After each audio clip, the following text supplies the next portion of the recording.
ఓం నమో వెంకటేశాయ. మనం ఈరోజు ఈ వీడియోలో కలియుగ వైకుంఠం గురించి తెలుసుకుందాం. మనందరికి తెలిసిన విషయమే కలియుగ వైకుంఠం అంటే మన ఆంధ్రప్రదేశ్ లోని తిరుపతి జిల్లాలో ఉందని. తిరుపతి నుండి 22 కిలోమీటర్ల దూరంలో తిరుమల కొండపై శ్రీ వెంకటేశ్వర స్వామి నిలవై ఉన్నాడు. తన దగ్గరికి వచ్చే భక్తులందరికీ దర్శనమిస్తూ ఉంటాడు. తిరుమలకి వచ్చిన భక్తులు స్వామివారిని ఎంతో భక్తి శ్రద్ధలతో నమ్మకంతో పూజిస్తారు. వారి తలనీలాలని సమర్పిస్తారు. కానుక రూపాన్ని, డబ్బు రూపాన్ని, ఎంతో ధనాన్ని సమర్పిస్తారు. మన దేశంలోని అత్యంత ఎక్కువ మొత్తంలో భక్తులు దర్శనం వెళ్లే ప్రదేశం మన ఈ తిరుమలగిరి ఇంత ప్రాముఖ్యత సంతరించుకుంది. దాని వెనుక గల రహస్యాలు ఏమిటి, అలాగే తిరుమలలోనే ఉండే విగ్రహము స్వయంభూ విగ్రహం అనడానికి గల కారణాలు ఎన్నో మనం ఈ వీడియోలో తెలుసుకుందాం. అంతకంటే ముందు వీడియోని లైక్ చేసి, అంతేకాకుండా మీ ఫ్రెండ్స్ అండ్ ఫ్యామిలీ మెంబర్తో షేర్ చేసుకోండి. మనం ముందుగా ఈ శ్రీనివాసుడు తిరుమల కొండకి ఎలా వచ్చాడో మనం తెలుసుకుందాం. పూర్వం ఒక రోజు సరస్వతి నది తీరంలో ఎందరో మునులందరూ మన భూమి సుభిక్షంగా ఉండాలని చెప్పి యజ్ఞం చేస్తున్నారు. ఆ యజ్ఞం చేస్తుండగా వారికి సందేహం వచ్చింది. అసలు మనం చేసే ఈ యజ్ఞం త్రిమూర్తుల్లో ఎవరికి సమర్పించాలి అని చెప్పి, త్రిమూర్తుల్లో ఎవరు శ్రేష్ఠులు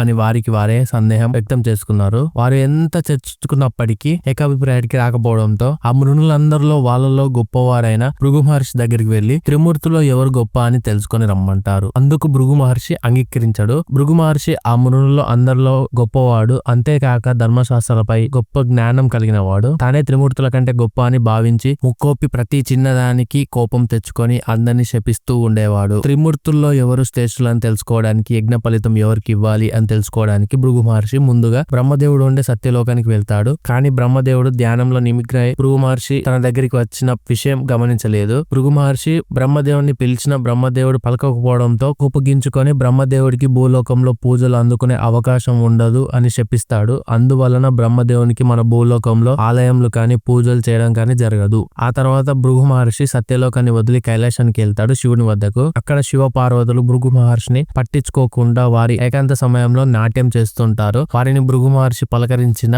మహర్షిని వారు పట్టించుకోకపోవడంతో మళ్ళీ అవమానంగా భావించి, ఇకపై భూలోకంలో లింగ రూపాన మాత్రమే పూజలు అందుకుంటావు అని శివుని శపిస్తాడు. అందువలన ఈ భూలోకంలో శివుడికి లింగ రూపాన మాత్రమే పూజలు జరగబడతాయి. సత్యలోకం, కైలాసలోకంలో జరిగిన అవమానాన్ని తలుచుకుంటూ చివరిగా విష్ణుమూర్తి ఉండే వైకుంఠానికి వెళ్తాడు. అక్కడికి వెళ్లేసరికి విష్ణుమూర్తి లక్ష్మీదేవితో ఏకాంతంగా మాట్లాడుతూ ఉంటారు. అలా విష్ణుమూర్తి కూడా భృగు మహర్షిని అక్కడికి రావడాన్ని పట్టించుకోడు. భృగు మహర్షి కోపంతో విష్ణుమూర్తిని కాలుతో తంతాడు. అది గమనించిన లక్ష్మీదేవి చాలా అవమానంగా భావిస్తుంది. విష్ణుమూర్తి వెంటనే భృగు మహర్షి కాళ్ళపై పడతాడు. తనను క్షమించమని వేడుకుంటాడు. లక్ష్మీదేవి అమ్మవారు మాత్రం తాను నివాసం ఉండే విష్ణుమూర్తి హృదయంపై భృగు మహర్షి కాళ్ళతో తన్నడాన్ని చాలా అవమానంగా భావించి వైకుంఠం వదిలి భూలోకం వెళ్తుంది. విష్ణుమూర్తి మాత్రం భృగు మహర్షి పాదాలను పట్టుకొని, మీ పాదాలకు ఏమైనా నొప్పి కలిగిందా అని చెప్పి పాదాల కింద ఉన్న మూడో కన్ను నొత్తుతాడు. అప్పుడు వెంటనే భృగు మహర్షి యొక్క గర్వం అంతా పోయి తను చేసిన తప్పుకు ప్రాయచితం లేదు అని కుమిలిపోతాడు.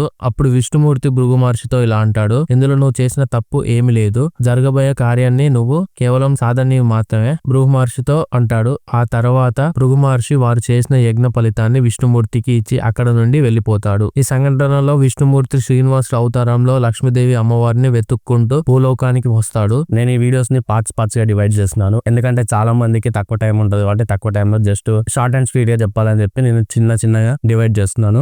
ఇంకా తిరుమల గురించి తెలుసుకోవాలనుకుంటే ఖచ్చితంగా మన ఛానల్ సబ్స్క్రైబ్ చేసి పెట్టుకోండి.